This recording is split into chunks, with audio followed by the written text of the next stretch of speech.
Hassan, and I will be your host today for this webinar. Welcome to Vaping Works webinar by Voice of Vapers Bangladesh. Today, you will be a part of a you will be a part of a one-of-a-kind online event where we have discussion session with 4 prominent speakers. Firstly, let me introduce you to Shahriar Arifin, DGM of Marketing at UniMed UniHealth Pharmaceuticals. Then we have Schumann Zaman, the President of BENDSTA. Dr. Rajib Joarder, former Registrar in Surgery Department, Dhaka Medical College. Currently in Health Service Management and Policy Making, Ministry of Health and Family Planning Welfare.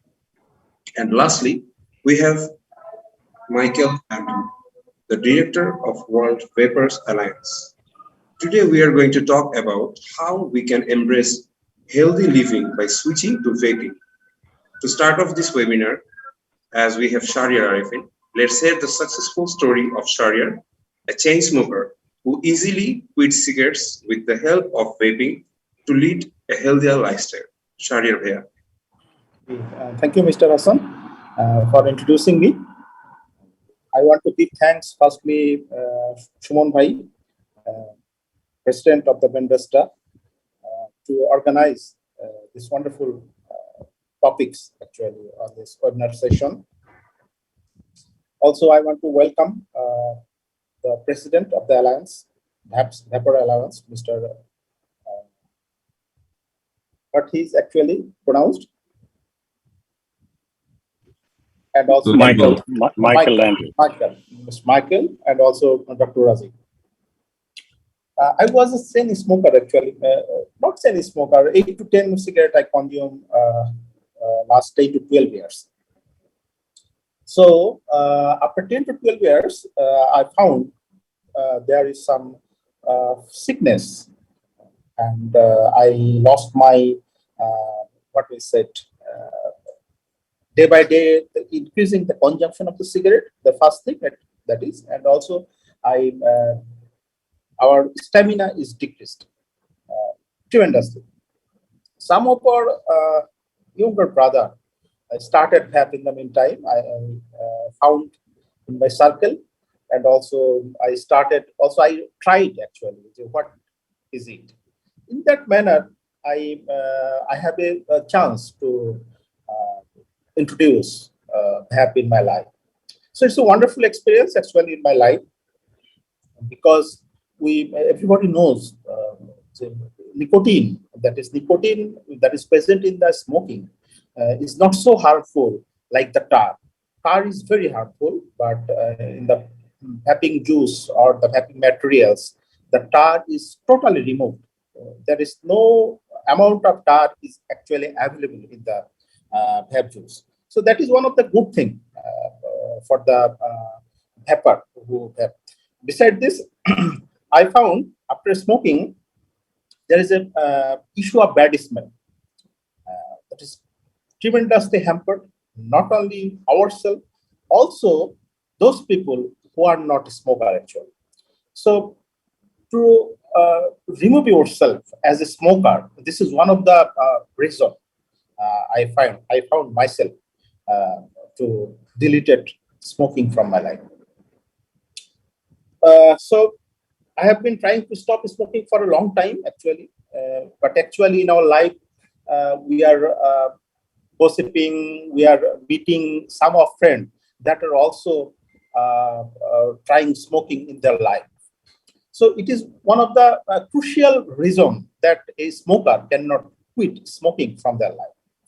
So after quitting myself from a smoker, when I was a vapor, in that case, my other smoker also quit from their life.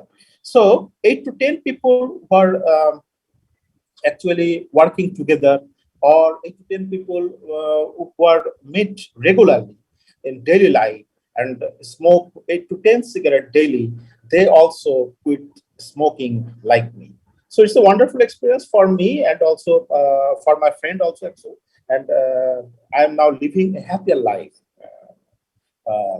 in present cases. Especially, I find a better stamina. rather than the previous smoking time.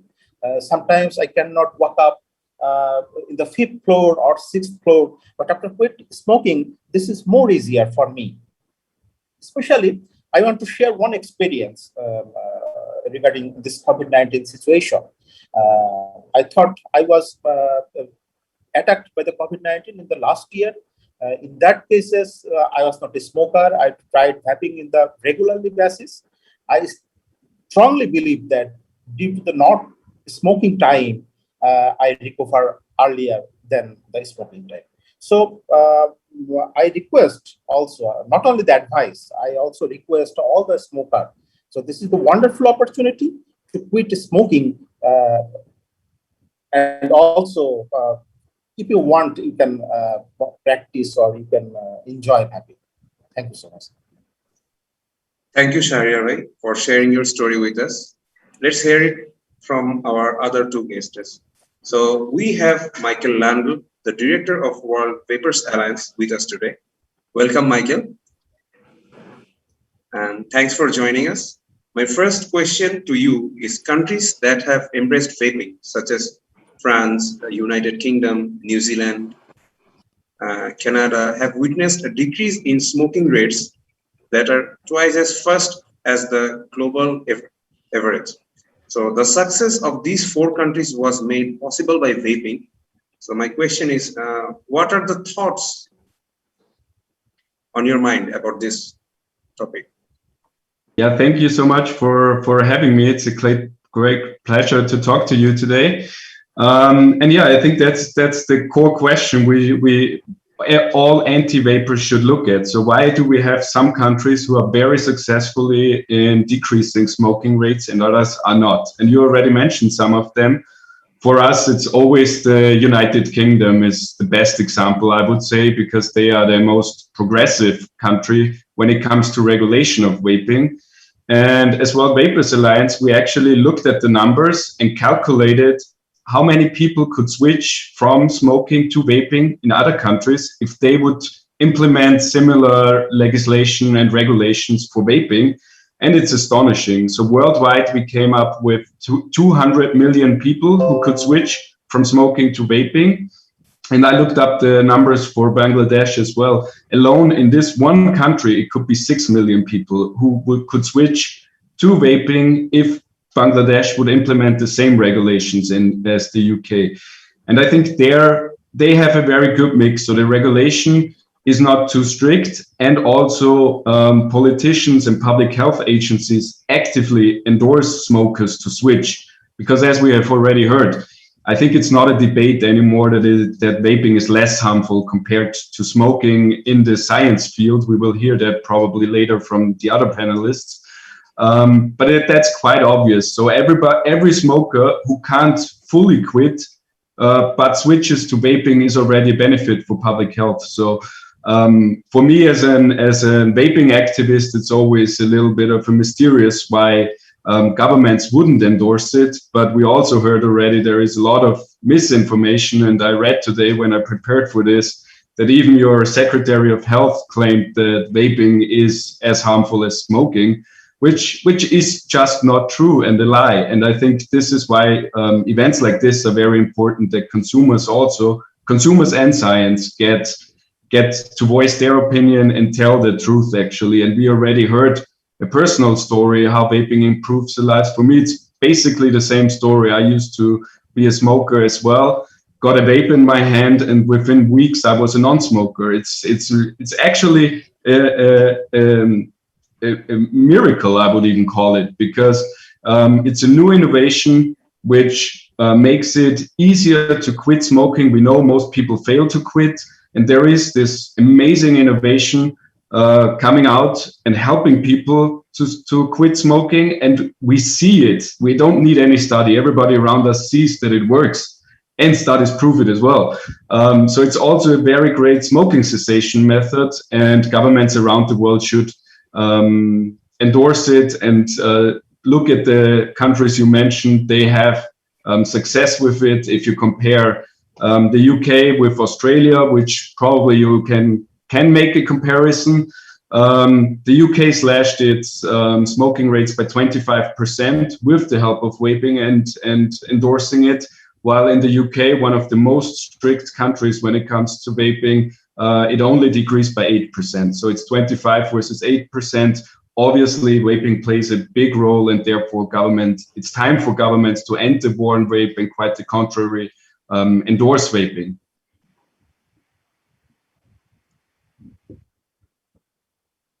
Very interesting and promising. Thank you, Michael. So what would be your suggestion for us? How do you think the current regulatory frameworks could be improved further in Bangladesh? I mean, I think to achieve this, it's that the pressure needs to come from consumers. Ultimately, consumers are voters too. Politicians are wanting to be elected.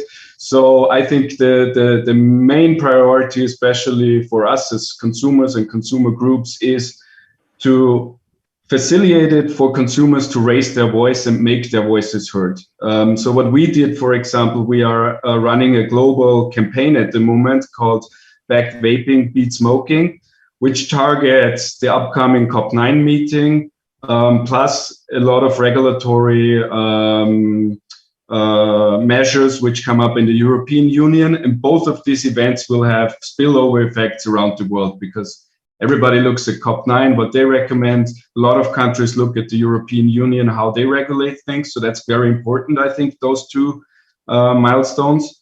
And I think for you in the country, the most important thing is always education. Get out the facts in all channels, everywhere possible. Try to meet politicians, show them that, or let them hear the actual stories which we heard already from a former smoker. I think these personal stories are as powerful as all the studies. They are necessary. They need to know about this as well. But for a politician, some personal stories, they are very powerful too, and we shouldn't underestimate that. So if you can raise the voice of your members and consumers in the country, I think then politicians must change their stance on it. Obviously, you have a hard, I would almost call it enemy, with Bloomberg very active in your country, which obviously is hard to fight. But I think personal stories are the way to go. Thank you, Michael. Love how you pointed out everything so well. So, Schumann Zaman, this is for you. There are a lot of debates regarding vaping. So, why do you think vaping works? Thank you very much. Can you hear me? Yeah. The evidence on reduced risk factor is incontrovertible. We all know that they are at least 95% safer than combustible tobacco, as Public Health England states. We know it's not the nicotine that kills you, it's obviously the tar from smoking and other carcinogens. We know that they are 5 to 7 times more effective than any other nicotine replacement therapies. It's economically more convenient, as the costing is lower than buying cigarettes. As vaping cessation has a lot of flavor options, it's more interesting for a vapor. And usually one doesn't get bored, as they can switch from one flavor to another anytime they want. This is one of the strongest reasons behind vaping working. Vaping poses fewer risks to bystanders than smoking. And this helps vapor to be around their loved ones more. And also inside the workplace, they can actually spend more time working than going for a quick smoke break. While secondhand smoke from cigarettes kills around 1.2 million people a year. Switching to vaping provides a noticeable energy boost, as we heard from earlier from Arifin Bhai in his personal story, that he used to lack in energy, and after switching to vaping, it happened to me, it happened to every smoker I know who actually quit, that they noticed this energy boost and their energy level increased a lot. And it actually starts to be increasing within a few weeks from the switch. And there are obviously loads of other health benefits to it.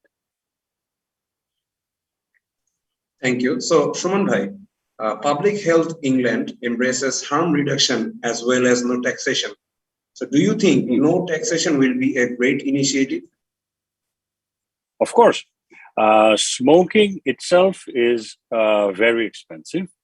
If we could stick to no taxation forever on vaping, it would help a ton of smokers to switch to vaping easily, and it's an added incentive in their minds that there's health benefit, and then I'll be also saving money.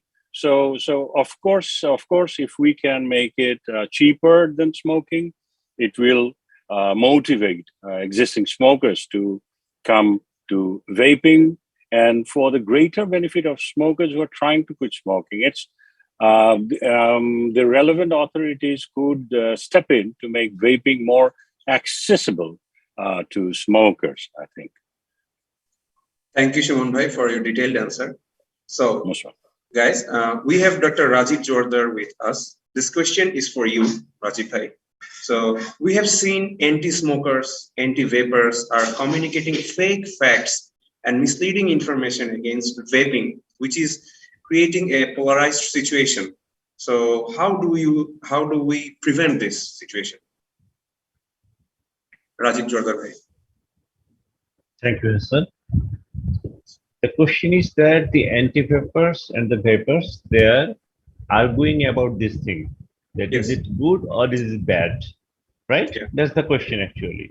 Yeah. Actually, the answer is like this, very simple in one word, like this, that, I mean, if we can actually show the smokers or the anti-vapers, I'm not telling that smokers or anti-vapers in a total single term. Actually, it should be anti-vapor, actually, right? Yes, it should be anti-vapers. Actually, the anti-vapers, they actually doesn't know about the benefits of vaping.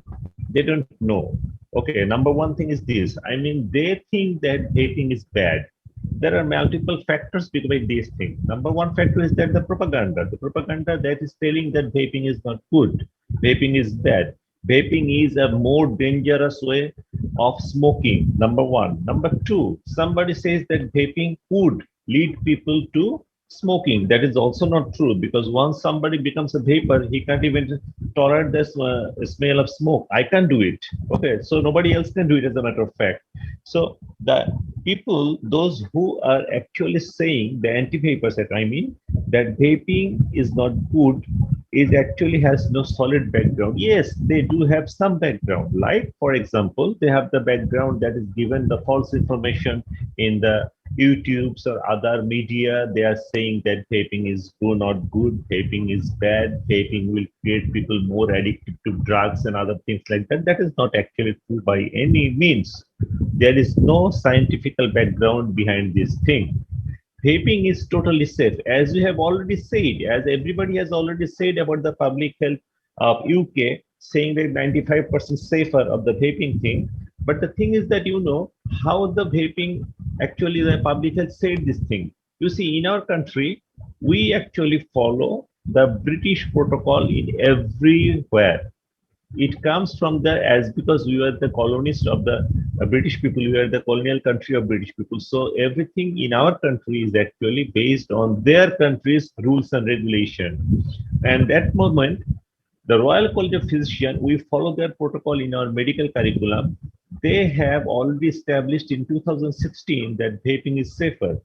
They have established in 2019 that vaping is safer. Even after the unfortunate incident in USA regarding June, they said vaping is definitely safer. Right now in 2022, Royal College of Physicians again said vaping is safer and it reduces the risk of any kind of carcinogenic effect that might come from the smoking. So as a matter of fact, actually there is no way we can fight the anti-vapor or make an argument with them unless they want to become educated by themselves. Sorry, I might sound a little bit of pessimistic about this thing, but what we have to do is that we have to let them know that this is not something bad. This is totally different thing. It is a thing to quit the smoking that is much more worse. And for that reason, what we have to do is that we have to create a more way of telling people that vaping is not a way to a lifestyle or something like that. Vaping is a way of quitting. It's not something to show off. It's a way of quitting or smoking, quitting a bad habit. If we can try and if we can make this thing happen, I think it will be possible for us to make the anti-vapers agree with us that it is not something we are not trying to make anybody feel bad. What we are trying to do is that live a healthy life. At the same time, we are trying to avoid the bad effects from the smoking. I think that should suffice the actual answer. Thank you, Dr. Rajib, for your detailed answers. And so my next question is for you, Mr. Michael. The UK government's liberal approach to vaping has led to a significant reduction in smoking rates. The UK now has a lower smoking rate than any European Union country, apart from Sweden. So how do you think this happened? And we have seen the results in terms of the numbers of people who stopped smoking in the UK.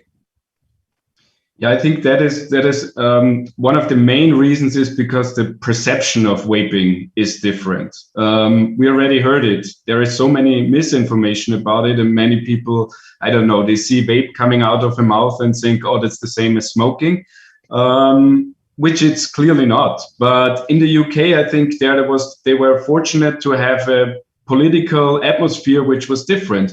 They said, okay, let's sit down. We want to reduce smoking related illnesses. What can we do? And then they went about it very pragmatically. And then they saw, okay, vaping is less harmful. Let's try at least to encourage smokers to switch to vaping if they can't quit for all. So it's the harm reduction method, and we apply it in so many different areas with drugs and things like that as well. So why shouldn't we apply it for tobacco and smoking consumption as well? And the UK did it, and you can see it. And yeah, the rest of the European Union, unfortunately, is not really following their lead. We have it's everywhere probably around the world. Most countries face the same issues. Flavor bans, we already heard how important flavors are. And that's one of the great things about vaping, because it's so individualized. We talked about before we started with vaping. We all have a different device here. We have different flavors. We use different watts to vaporize. So it's very individual, and people are individual. Every smoker is different as well, and everybody needs something else to quit. So our goal needs to be to give them as many options as possible. Very few they can quit cold turkey and say, okay, from now on I never smoke again. But for most people that doesn't work. And we already heard most smokers try out different kind of things, how to quit. And hopefully at some point you find something which works. And we see vaping is one of the most effective methods for quitting smoking. And I think the UK realized that very early and went about it very pragmatically and not following some ideology. We see that with all the with many countries, but also with the WHO. They just don't want vaping because for some reason, I think many people think quitting smoking must hurt, and it must be you must feel miserable when you quit. Otherwise, it's not quitting. And then vaping came around, a new innovation, and suddenly you had something to quit, which was enjoyable as well. So for me, that's a good thing to have not going through all this miserable time to quit, but having something which is fun and pleasurable. And these anti-vapers, they don't want that. And you can see this. But fortunately, in the UK, apparently their voices weren't that loud during that time. But I'm, on the contrary, still optimistic because it doesn't take too many people to lead in the right direction in this area.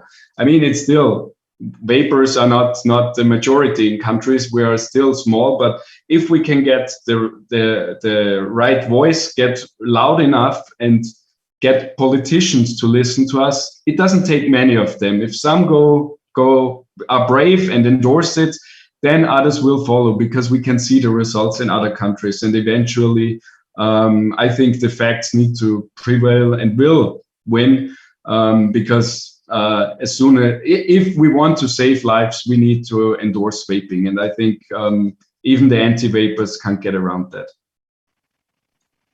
Thank you. Thank you, Michael. So, Mr. Michael, so my next question is to Mr. Shahriar Arifin. So recently on World Vape Day, we had an event where our speakers mentioned vaping can save millions of lives by helping cigarette smokers quit smoking. So what do you think? How does that work?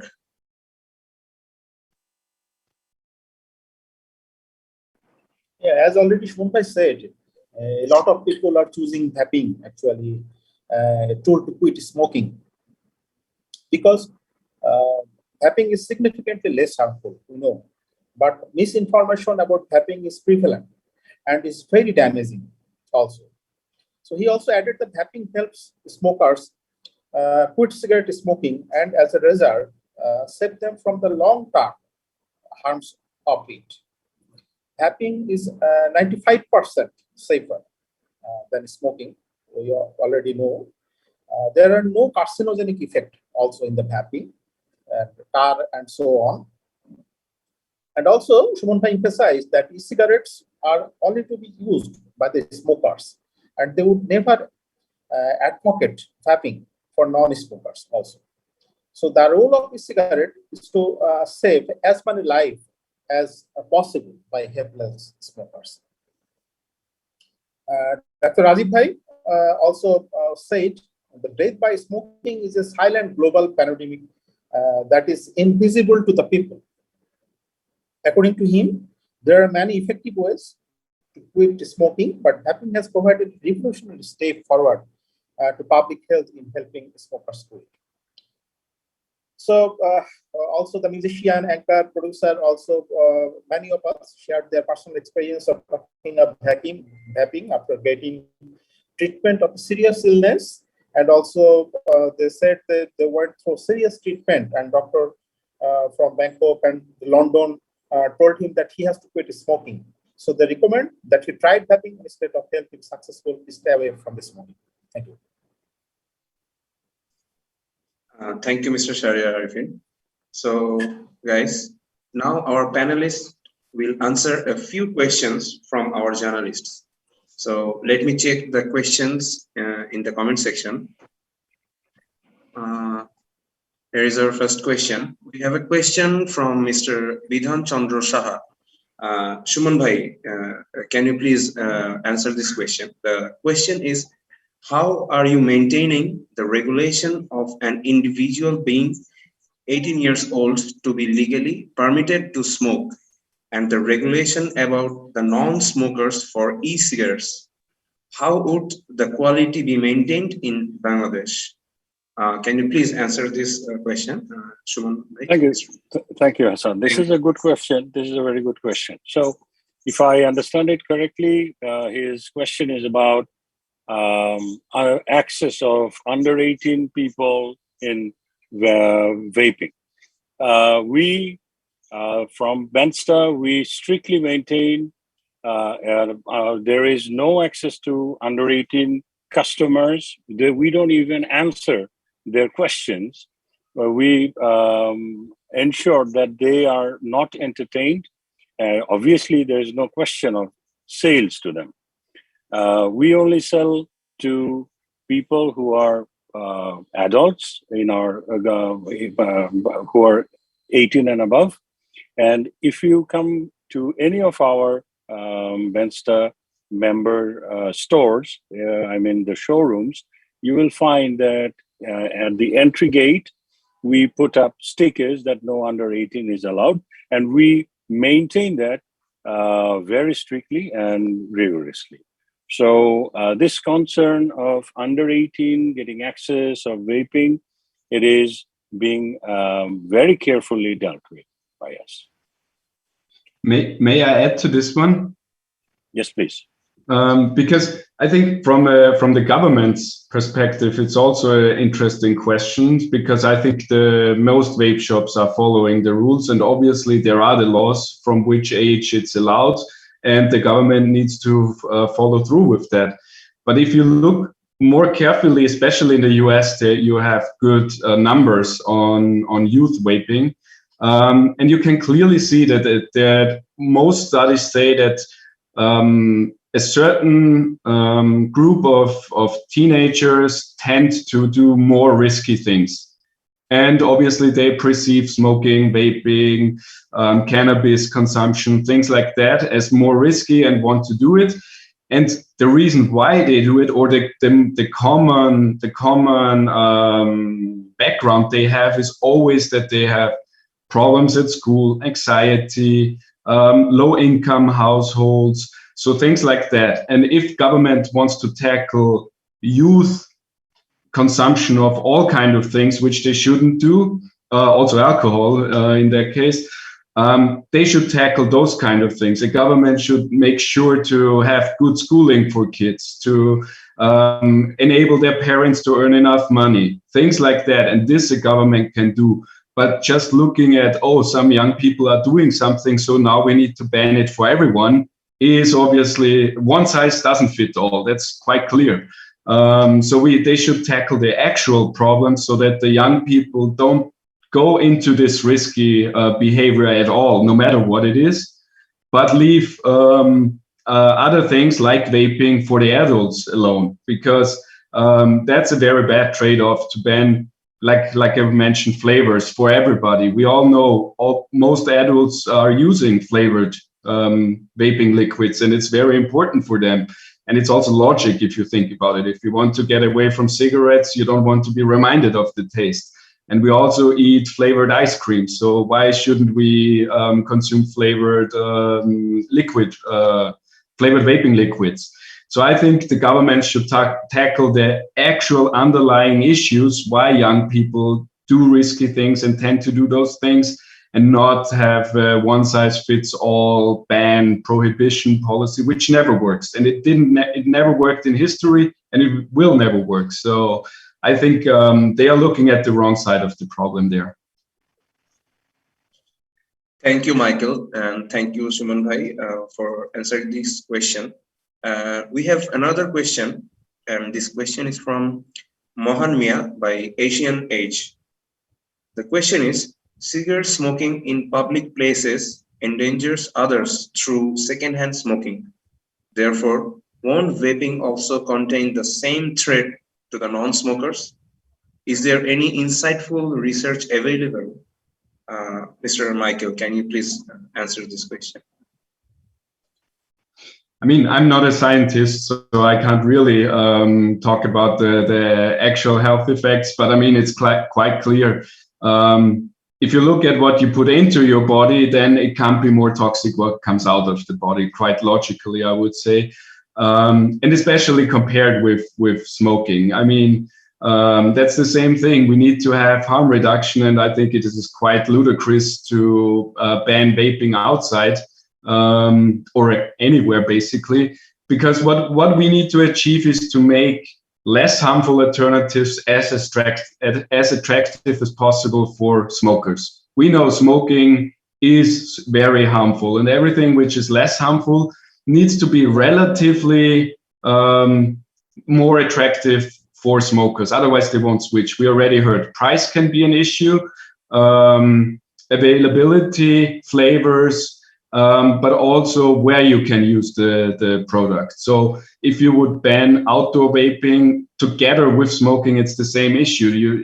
You make vaping less attractive for somebody to switch, and that can't be the goal. We always, with those kind of things, we always need to keep our goal in mind.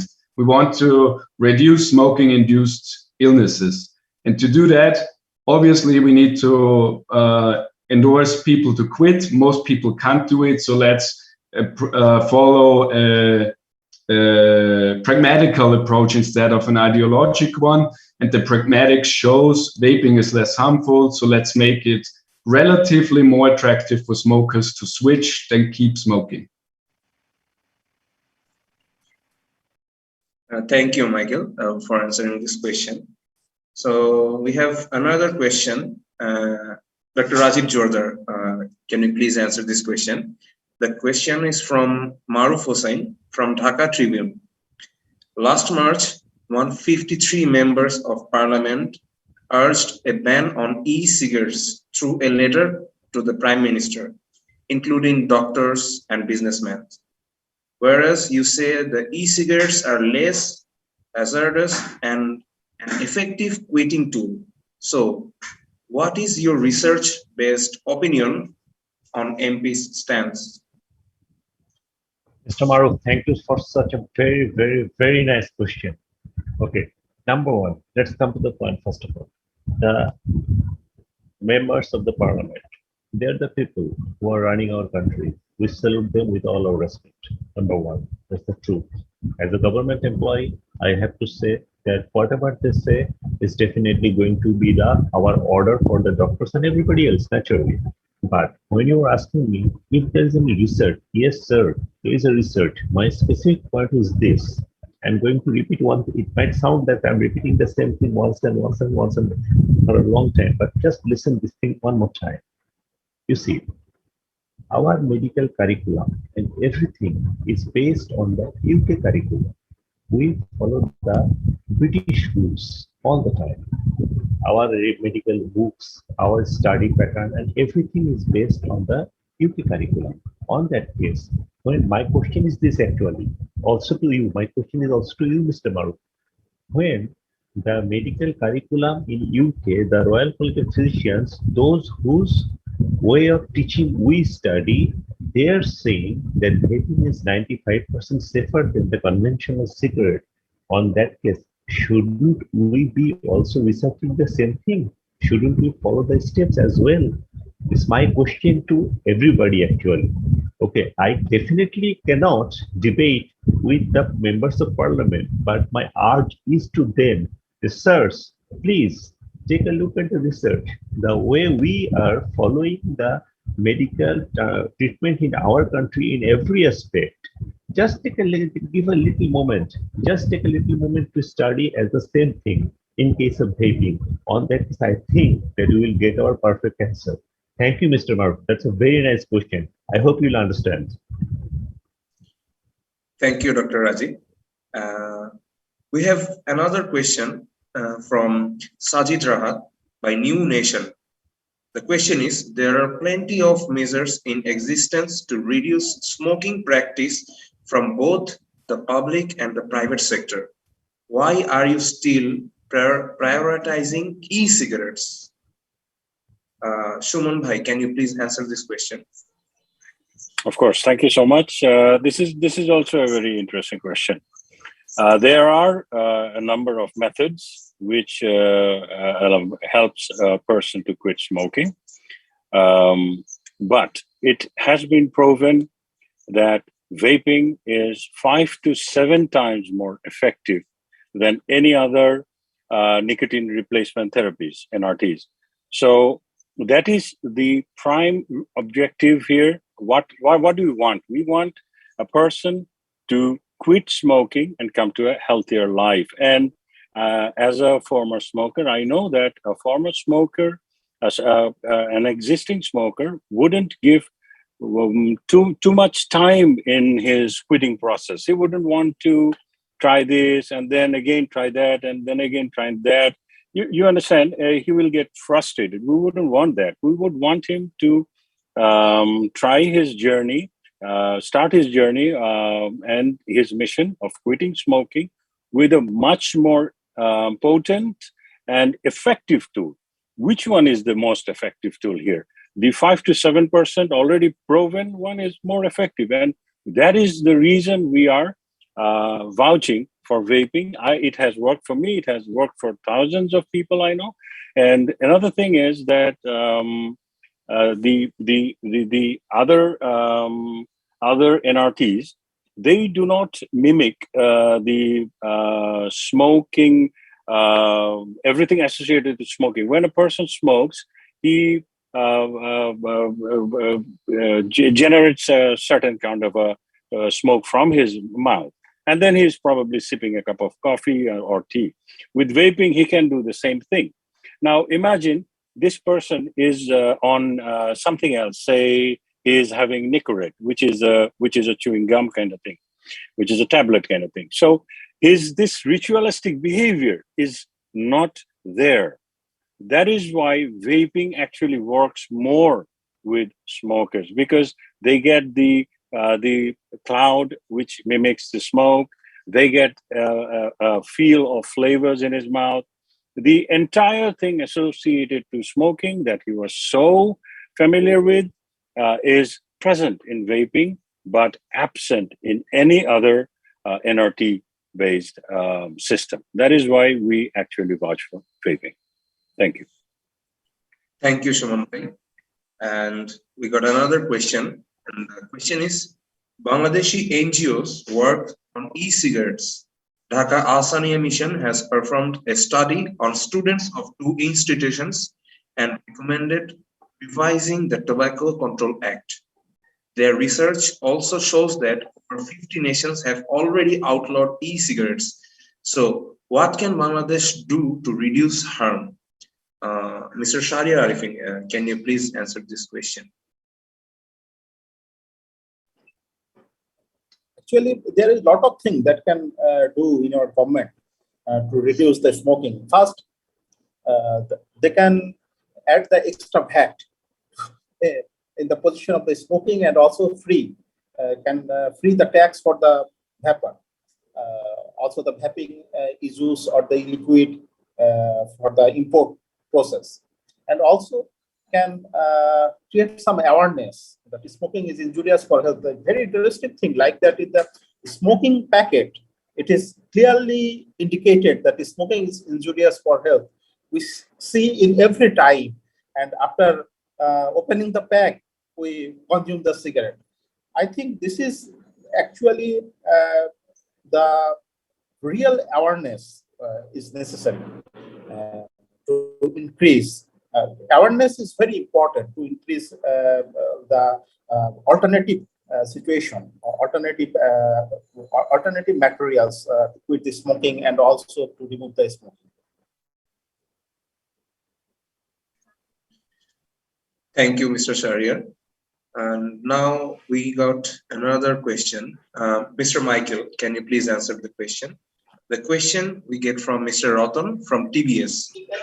And the question is, majority of the developed countries have cut smoking rate by prioritizing e-cigarettes, especially the UK, while the topic is a debated one in the USA.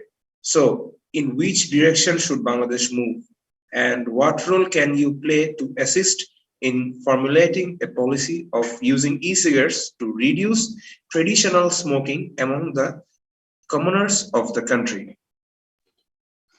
I mean, for me, that's quite clear. We already mentioned it. I would look to the UK. They did the best job in getting a good framework. It's not perfect, but a very good framework for vaping.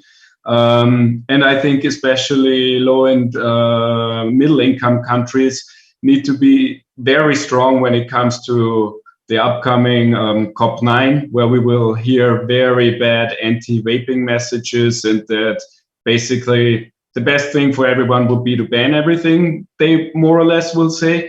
And I think it's time for countries to stand up against this. And I think what is very important is to have the active community. That's why your job is so important. Because vapers, we used to be always alone. We just found vaping more or less by accident through friends, but there was no organized way of vapers and raising our voices and telling politicians that vaping works and how much it helped us. But I think we can see around the world groups like yours, like ours, spreading up, uniting in a way vapers and helping them to raise their voices and tell their own stories. And that is the important thing. And I think we need to push back on all fronts. If it's in media, if you see a bad article about vaping, write the editor, tell them your story. If you see a politician talking about vaping and is super uninformed, send them an email. I work personally in a parliament, and I always thought sending an email to a politician, that doesn't help. But if a politician gets a couple of letters and emails from vapers and their personal stories, that actually changes things. And then they look into the topic. And I think this is the biggest problem, because most politicians, they don't hate vaping. They just don't know what it is, how it works, how it can help. And if we can change one mind at a time, I think that is helpful. Obviously, we have this huge, well-funded anti-vaping organizations, and I think that's also to the question before. It's also one of the reasons why our groups are existing and we are fighting for vaping, because vaping is under attack. I don't see a tobacco gum-free parents for tobacco gum-free kids movement or something like that. We always see it against vaping. So I think vaping needs to be defended. We see millions of people who already quit smoking thanks to vaping, and especially blatant bans, as you mentioned, some in Bangladesh once. It's the worst thing you can do. You just take away one part. We are not saying it works for everybody, but it works for a lot of people. And if you ban it and take away one of the most effective options for people to quit smoking, you're doing public health, definitely, you're worsening it and not improving it. So it's quite the opposite what those people claim to want to improve. And obviously you have just the haters who love to ban everything and don't like if people enjoy something. But we won't change their minds. So let's focus on the people in the middle who are not good enough informed about it, and one mind at a time. And I think especially consumers play a very important role in it. So let's push back and contact everybody who attacks vaping in a civilized, nice way, and showing them the actual facts. Thank you, Michael. That was so informative. And we got another question, and this question is from Mr. Johi from New Age. To stop smoking, one would just stop doing. So why does he or she need to vape to quit? Mr. Schumann Zaman, can you please answer this question? Schumann, of course. This is a very nice question. Well, let me tell you something. We never say that a smoker should take up vaping and it is the best quitting method. We always say that this is the second best quitting method. The best quitting method is doing nothing, simply taking fresh air and quitting cold turkey, as what it means is that you just give up smoking and you do nothing else. That is the best method, the most recommended one. That is at the list, the number one of the list. And number two on the list, if it doesn't work for you, if you can't quit just by sheer willpower, I know that percentage is very low. And for the rest of the people who actually couldn't quit using their willpower, we recommend vaping. Thank you.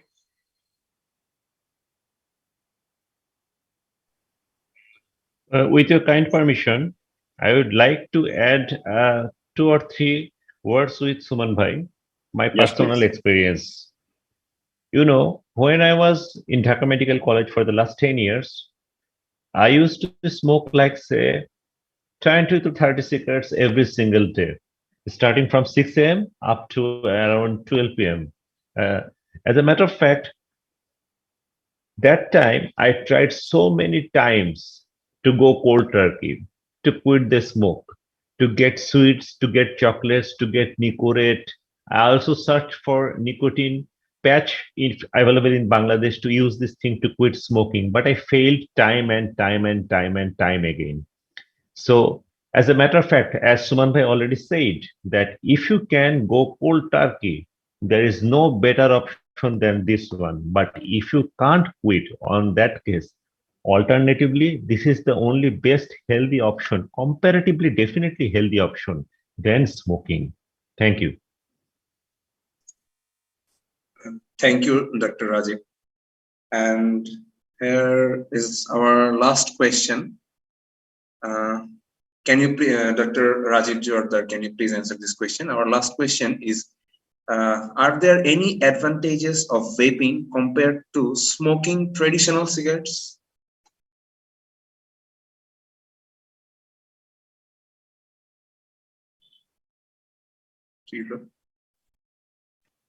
You're muted. Dr. Rajib, your mic is muted. Sorry. Thank you so much for this. Is a very nice question. Now, as you have said, that if there is any advantages over conventional smoking and the e-cigarette, okay, it is a very vast field that cannot be answered very short time. But still, I am trying my best to give you your answer. See, number one, carcinogen, cancer, the worst thing. The smoking has over 70 components except tar that is totally proven as carcinogen. That means it is going to give you cancer. Yes, you can say there are many things in the environment that can give you cancer. Okay, yes, it's true. It's literally true. But when you know that there is some alternative that can help you quit smoking and have a better healthy life, on that case, why shouldn't you choose it? That is number one, per se. Number two, for example, I am giving my personal experience. When I was a smoker, I used to have common cold cough and regular lung infection in every 3 months, And after 2016, when I started vaping, till then, up to now, by the grace of the Almighty One, Allah Pak Sabar Age, definitely by any means, I am totally cold free. I didn't have to take antibiotic most probably for the last 2 or 3 years for any reason. So vaping has loads of advantages that I can really not complete within this short period. But I can assure you, if you just search this thing in the web, just search it. If vaping has any advantages over normal conventional cigarette, except for cancer, there is still loads of things to do, loads of things you can see. Believe in me, this thing is not bad. Believe in me, this thing is not bad than the conventional cigarette. This is absolutely truth. This is absolutely final words, seriously speaking. Okay, up to now, just take a look at the latest research from the Royal College of Physicians, from the other public health of UK, from the other country. Even I know that in UK there are some hospital, there is so many smokers in UK, but they are decreasing. But in UK, some hospital has already started selling e-cigarette in the hospital compound so that the patients or the people, they don't smoke over there. So definitely you can believe me, there is lots of advantage in this thing. Thank you. Thank you, Dr. Rajib Joarder.